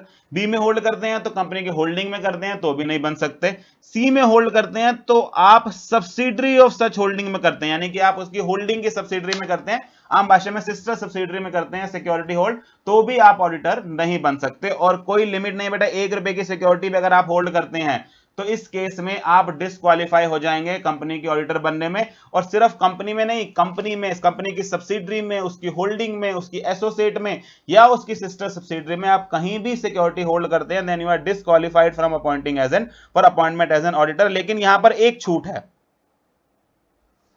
जो कि दी गई है रिलेटिव के केस में, यानी कि पार्टनर के केस में और आपके खुद के केस में तो 1 रुपए का शेयर लेते हैं आप डिस्क्वालीफाई हो जाएंगे। लेकिन रिलेटिव होल्ड कर सकता है सिक्योरिटी उस कंपनी में जहां आप ऑडिटर हैं, for a face value not exceeding 1 lakh rupees, for a face value not exceeding 1 lakh rupees, यानी कि 1 लाख से कम के फेस वैल्यू के शेयर वो रख सकता है, उस केस में आप डिस्क्वालीफाई नहीं होंगे। यानी कि ऑडिटर 1 लाख से कम के फेस वैल्यू, बेटा फेस वैल्यू की बात हो रही है, फेस वैल्यू के शेयर अगर रखता है तो इस केस के अंदर नॉट एक्सीडिंग, यानी कि 1 लाख या उससे ज्यादा के शेयर्स अगर आप रख के बैठे हुए हैं, तो आपका रिलेटिव रख के बैठा हुआ है तो वो डिस्क्वालीफाई हो जाएगा। लेकिन 1 लाख से कम के शेयर्स हैं तो इस केस के अंदर आप 1 लाख तक के शेयर्स होल्ड कर सकते हैं अगर आप रिलेटिव्स हैं तो। अच्छा, अगर रिलेटिव सिक्योरिटी एक्वायर कर लेता है, 1 लाख से ज्यादा की कर लेता है, उस केस में भी अगर आपको एक 60 डेज का टाइम मिलेगा इस एक्विजिशन या इंटरेस्ट को, 60 डेज का टाइम मिलेगा इस पोजीशन को रेक्टिफाई करने के लिए, करेक्टिव एक्शन लेने के लिए। मतलब क्या हुआ कि अगर उसने बाद में एक्वायर कर भी लिए तो आप इमीडिएटली ऑफिस वेकेट नहीं करेंगे, अगर 60 डेज तक इस पोजीशन को रेक्टिफाई कर लिया जाता है, यानी कि 60 डेज तक आप इसको ठीक कर लेते हैं, ठीक कर लेते हैं मींस वो अपने शेयर्स ट्रांसफर कर देता है, वो अपने शेयर सेल कर देता है, तो उस केस में आप डिस्क्वालीफाई नहीं होंगे। नेक्स्ट आगे बात करते हैं। तो हमने तीनों बातें कवर कर ली, हु हिमसेल्फ, कोई आपके अपने लिए कोई लिमिट नहीं है, पार्टनर ने कोई लिमिट नहीं, लेकिन रिलेटिव होल्ड कर सकता है for A face value not exceeding 1 lakh rupees, और अगर ये सिक्योरिटी एक्वायर करता है तो 60 डेज के अंदर अगर सिचुएशन को ठीक कर लेता है तो उस केस में भी आप डिस्क्वालीफाई नहीं होंगे। उसके अलावा पार्टनर पर्सन खुद, उसका रिलेटिव या उसका पार्टनर इनडेटेड हैं for an amount in excess of the amount prescribed, और ये प्रिस्क्राइब्ड अमाउंट क्या है, 5 लाख रुपए, यानी कि 5 लाख से ज्यादा का आप कंपनी के प्रति इंडेटेड हैं, आप, आपका रिलेटिव या पार्टनर, कंपनी, सब्सिडरी, उसके होल्डिंग, उसकी एसोसिएट और वही सिस्टर सब्सिडरी से 5 के प्रति के अगेंस्ट 5 लाख या उससे, सॉरी 5 लाख से ज्यादा का इंडेट रखते हैं, 5 लाख से ज्यादा का डेट रखते हैं, आपने कंपनी को 5 लाख से ज्यादा का अमाउंट देना है, देन इन दैट केस आप कंपनी के ऑडिटर नहीं बन सकते। जब मैं कहता हूं कंपनी को देना है मींस कंपनी, उसकी सब्सिडरी, होल्डिंग, एसोसिएट और सिस्टर सब्सिडरी को, यू योरसेल्फ, आपका रिलेटिव या आपका पार्टनर। नेक्स्ट, पर्सन खुद, उसका रिलेटिव या उसके पार्टनर ने गारंटी दे रखी है, कोई सिक्योरिटी दे रखी है in respect of indebtedness of another person for a sum exceeding 1 lakh rupees, 1 lakh से ज्यादा की गारंटी दे रखी है, किसको, कंपनी को, सब्सिडरी को, होल्डिंग को, एसोसिएट को और सब आपकी सिस्टर सब्सिडरी को ऊपर। तो वह 3 बातें आपको ये ध्यान रखनी है, आप खुद, आपके रिलेटिव और या आपका पार्टनर सिक्योरिटी होल्ड करता है, डिस्क्वालीफाइड, पार्टनर के साथ आपके रिलेटिव के केस में 1 लाख वाली लिमिट है, आप इंडेटेड है for a sum exceeding 5 lakh rupees, disqualified, guarantee दे रखी है किसी थर्ड पर्सन की for a sum exceeding 1 lakh rupees, disqualified. इसके अलावा आप पर्सन या उस फर्म किसी तरह का कोई बिजनेस रिलेशनशिप रखता है with the company, subsidiary, holding, associate, subsidiary of such holding, बेटा एक बात नहीं आ जाती है यहां पे, subsidiary of associate, subsidiary of associate ऊपर नहीं थी, तो आप किसी तरह का आप या आपकी फर्म बिजनेस रिलेशनशिप रखती है कंपनी के साथ, सब्सिडरी के साथ, होल्डिंग के साथ, एसोसिएट के साथ, सब्सिडरी ऑफ होल्डिंग कंपनी या सब्सिडरी ऑफ एसोसिएट कंपनी के साथ, देन यू आर डिस्क्वालिफाइड। लेकिन बिजनेस रिलेशनशिप में एक बात ध्यान रखनी बेटा, बिजनेस रिलेशनशिप में दो बातें कवर नहीं होती हैं।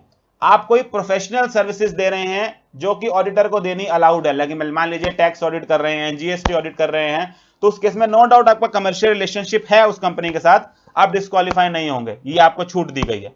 सेकेंडली, आप उनके साथ कमर्शियल ट्रांजैक्शंस एंटर कर रहे हैं, लेकिन वो commercial transactions ordinary course of business में हो रही हैं और आर्म्स लेंथ प्राइस के ऊपर हैं, यानी कि ऐसी ट्रांजैक्शंस हैं जिसमें आपको कोई फेवर नहीं दिया जा रहा, आपके साथ आर्म्स लेंथ मेंटेन की जा रही है, ऑर्डिनरी बिजनेस ट्रांजैक्शंस की जा रही हैं। जैसे कि मान लीजिए आप एयरटेल का सिम यूज कर रहे हैं, आप होटल में जा रहे हैं, वहां कोई मैरिज कर रहे हैं और आप उनके ऑडिटर भी हैं, आपके साथ जो प्राइजेस चार्ज किए जा रहे हैं वो वही होने चाहिए जो नॉर्मल कस्टमर्स को चार्ज किए जाते हैं, आपको कोई स्पेशल फेवर नहीं दिया जा रहा, तो हम मानेंगे कि आपके साथ कोई कमर्शियल ट्रांजैक्शन नहीं की जा रही है, तो इसको हम कमर्शियल ट्रांजैक्शन के केस में नहीं काउंट करेंगे। तो कमर्शियल ट्रांजैक्शन में दो बातें ध्यान रखनी है कि ऐसी ट्रांजैक्शंस जो कि प्रोफेशनल सर्विसेज के फॉर्म में हो, उनकी वजह से आप डिस्क्वालीफाई नहीं होंगे, और ऐसी कमर्शियल ट्रांजैक्शंस जो ऑर्डिनरी कोर्स ऑफ बिजनेस में है और आर्म्स लेंथ प्राइस में है, like sale of products and services to auditor as a customer in ordinary course of business by companies engaged in telecommunications, airline, hospitals, hotels, etc. तो अगर वो आपको arms length price में ordinary course of business के अंदर कुछ facilities दे रही हैं, then in that case you will not be disqualified. हाँ, इसके अलावा किसी तरह की कोई आप कमर्शियल ट्रांजैक्शन करते हैं कंपनी के साथ, सब्सिडरी के साथ, होल्डिंग के साथ, एसोसिएट के साथ, सब्सिडरी ऑफ होल्डिंग कंपनी के साथ या सब्सिडरी ऑफ एसोसिएट के साथ, तो यू आर डिस्क्वालिफाइड। इसके अलावा a person who is a relative of director of the company or who is in employment of the company as director or key managerial person, ऐसा person जिसका relative director है company का या जिसका relative employment में है company का। अगर आप ऊपर पढ़ते आपने लिखा था हु, आप आपकी अपनी बात हो रही थी, you should not be an officer और एम्प्लॉय ऑफ द कंपनी। यहां किसकी बात हो रही है?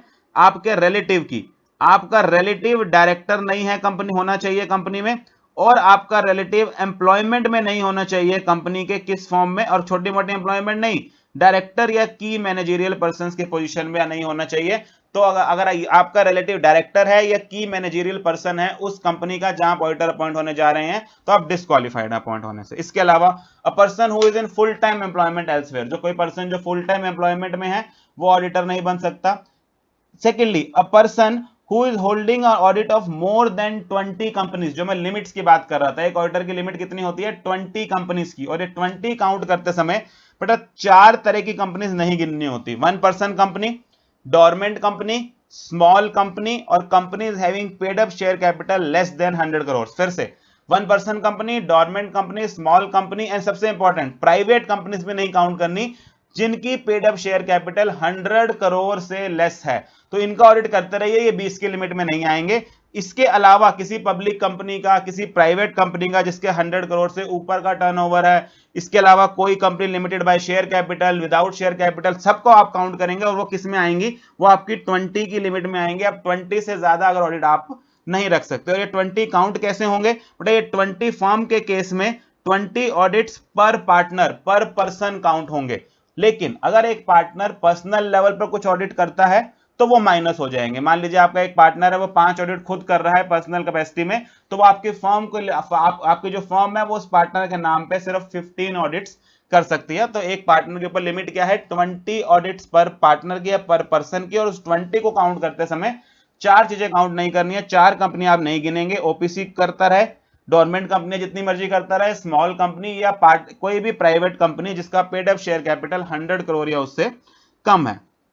लास्ट 2 बातें, अ पर्सन जो कि कन्विक्ट किया गया है of any offence involving fraud and a period of 10 years has not elapsed from the date of such conviction. अगर आपको किसी कोर्ट ने कन्विक्ट कर दिया है for an offence of fraud, तो आप 10 साल तक कहीं ऑडिटर अपॉइंट नहीं होंगे। एंड फाइनली, वो पर्सन जो डायरेक्टली या इनडायरेक्टली कोई सर्विस रेंडर कर रहा है जो कि प्रोहिबिटेड सर्विस है अंडर सेक्शन 144, वो डिस्क्वालीफाई हो जाएगा ऑडिटर अपॉइंट होने से। तुम्हारे पास ये टोटल 9 कंडीशंस थी। आइए एक बार दोबारा से नजर मार लें इसके ऊपर। नंबर 1 हमने क्या देखा? A body corporate other than limited liability partnership, any officer or employee of the company, a person जो कि पार्टनर है officer employ of the company का, जो कि एम्प्लॉयमेंट में है officer employ of the company का। एक पर्सन जो खुद, जिसका रिलेटिव, जिसका पार्टनर कोई सिक्योरिटी होल्ड करते हैं कंपनी, सब्सिडरी, होल्डिंग एसोसिएट या सिस्टर सब्सिडरी में। रिलेटिव के केस में 1 लाख तक होल्ड कर सकते हैं, 60 डेज का टाइम मिलेगा करेक्शन करने के लिए। पर्सन खुद, उसका रिलेटिव या पार्टनर इंडेटेड है for a sum exceeding 5 lakh rupees. Person खुद, उसका रिलेटिव या पार्टनर गारंटी देकर बैठे हैं 1 लाख से ज्यादा के अमाउंट की। पर्सन या फर्म कोई बिजनेस रिलेशनशिप रखते हैं, बिजनेस रिलेशनशिप में प्रोफेशनल सर्विसेज और आर्म्स लेंथ प्राइस के अंदर हुई ट्रांजेक्शन काउंट नहीं करेंगे। पर्सन का रिलेटिव डायरेक्टर है या की मैनेजरियल पर्सन है उस कंपनी का, नहीं अपॉइंट हो सकता। फुल टाइम एम्प्लॉयमेंट एल्सवेयर में है या 20 की जो लिमिट है अपनी पर ऑडिट की उसको एक्सीड कर जाएगा, तब काउंट नहीं होगा। 20 काउंट करते समय 1% company, dormant company, small company और वो प्राइवेट कंपनी जिनका paid up share capital less than 100 crore है, उनको काउंट करने की जरूरत नहीं होता है। 20 के अंदर 20 पर पार्टनर होती है लिमिट आपकी। उसके अलावा कोई भी पर्सन जो कि कन्विक्टेड है of any offence involving fraud and 10 साल नहीं पास हुए। एंड फाइनली जो कोई भी प्रोहिबिटेड सर्विसेज दे रहा है 144 के अंदर, उसको आप काउंट नहीं करेंगे। ये 144 सर, उसको आप ऑडिटर अपॉइंट नहीं करेंगे। इसके बाद बेटा मैंने कुछ क्वेश्चंस दिए हैं इसके ऊपर, डिस्क्वालिफिकेशन ऑफ ऑडिटर्स के ऊपर अराउंड 22-23 क्वेश्चन है। ये क्वेश्चन बैंक जो लेके बैठे हैं, जिनके पास मेरा क्वेश्चन बैंक है, उनके पास भी होगा, और जो मेरी बुक से फॉलो कर रहे हैं बुक में भी दिए हुए हैं 22 क्वेश्चन। ये 22-23 क्वेश्चन जो इसके अंदर दिए हुए हैं ये करके जाइएगा, लगभग यही क्वेश्चन रिपीट हो जाते हैं, तो इसको एक बार आप रीड कर लीजिएगा। अच्छा, अब मैं आ रहा हूं, मैं आपको कह रहा था कि आपने प्रोहिबिटेड सर्विस नहीं दी होनी चाहिए 144 की, तो लास्ट चीज आज ये देख लेते हैं कि 144 की प्रोहिबिटेड सर्विसेज कौन कौन सी होती हैं। 144 की प्रोहिबिटेड सर्विसेज कहां, ये रहा, auditor not to render certain services. तो 141 के बाद हम आ गए हैं 144 की प्रोहिबिटेड सर्विसेज के ऊपर। कौन कौन सी हैं भैया? हमने इसको याद किया था क्लास के अंदर एड्स नाम से। ए stands for accounting and book keeping services, और एक दूसरा एक्चुरियल सर्विसेज। तो ये से 2 सर्विसेज थी, accounting and book keeping service आप नहीं दे सकते, एक्चुरियल सर्विसेज आप नहीं दे सकते। आई से 3 बातें थी। इंटरनल ऑडिट की सर्विस नहीं दे सकते, यानी कि 138 में जो इंटरनल ऑडिटर होता है वही स्टैट ऑडिटर नहीं बन सकता। इन्वेस्टमेंट बैंकिंग और इन्वेस्टमेंट एडवाइजरी सर्विसेज आप नहीं देंगे। डी से design and implementation of financial information system, कोई वो एफआईएस अपना फाइनेंशियल इंफॉर्मेशन सिस्टम बना रहे हैं, कंप्यूटराइज सिस्टम बना रहे हैं, उसके डिजाइन या इंप्लीमेंटेशन में आप एज ऑडिटर होने के बाद कोई हेल्प नहीं करेंगे, नहीं तो आप डिस्क्वालीफाई हो जाएंगे। एंड फाइनली एसएस सर्विसेज, 3 तरह की services, outsourced financial services, management services and other prescribed services, ये आप नहीं देंगे। 8 हमने याद किया था, accounting and book keeping, actuarial services, internal audit, investment banking, investment advisory services, design and implementation of financial information system, एस से outsourced financial services and management services and other prescribed services. एक बात ध्यान रखने वाली है बेटा, टैक्स ऑडिट और जीएसटी ऑडिट दे सकते हैं सर्विस, वो प्रोहिबिटेड में नहीं आती। वो सर्विस देने से आप डिस्क्वालीफाई नहीं हो जाएंगे। इंटरनल ऑडिट आपकी प्रोहिबिटेड सर्विस है, इंटरनल ऑडिट देने से आप डिस्क्वालीफाई हो जाएंगे। इसके अलावा मैं लास्ट सेक्शन एक और कराता हूं। 141 हमने कर लिया, 142 रेम्युनरेशन की बात करता है, 142 रेम्युनरेशन भी हम कर लेते हैं। उसके बाद मेरे पास रह जाएगा 143 से लेके 143 और उसके आगे हमारा 145, 146, 147 और 148, वो मैं नेक्स्ट क्लास में करा दूंगा आपको। अगर हम 142 की बात करें तो 142 बात करता है रेम्युनरेशन की। कंपनी का जो ऑडिटर है उसकी रेम्युनरेशन कहां पर डिसाइड होगी?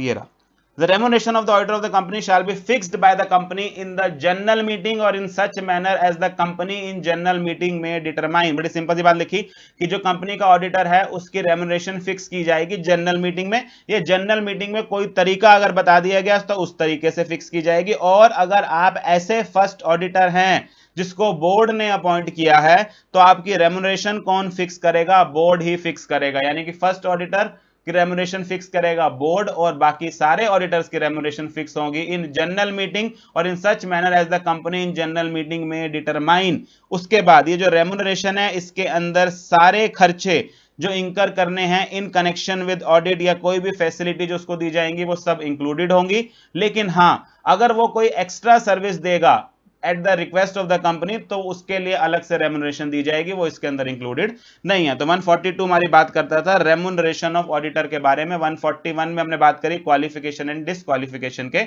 बारे में। तो यहीं आज रुकते हैं। हमने बेसिकली 139 की बात करी जो अपॉइंटमेंट की बात करता था, 140 की बात करी जो रिमूवल, रेजिग्नेशन, नॉन रीअपॉइंटमेंट और रिमूवल बाय ट्रिब्यूनल की बात कर रहा था। 141 में क्वालिफिकेशन की, डिसक्वालिफिकेशन की, 142 में रेम्युनरेशन की बात करी, 143 हमारा राइट्स एंड ड्यूटीज की बात करता है, वो हम नेक्स्ट क्लास में नेक्स्ट वीडियो में देखेंगे। 144 में हमने प्रोहिबिटेड सर्विसेज कवर कर लिया। इसके बाद 145, 146, 147 और 148 ये मैं आपके साथ नेक्स्ट पार्ट के अंदर रिवाइज कराऊंगा। चलिए आज यहीं रुकते हैं। Thank you very much for watching.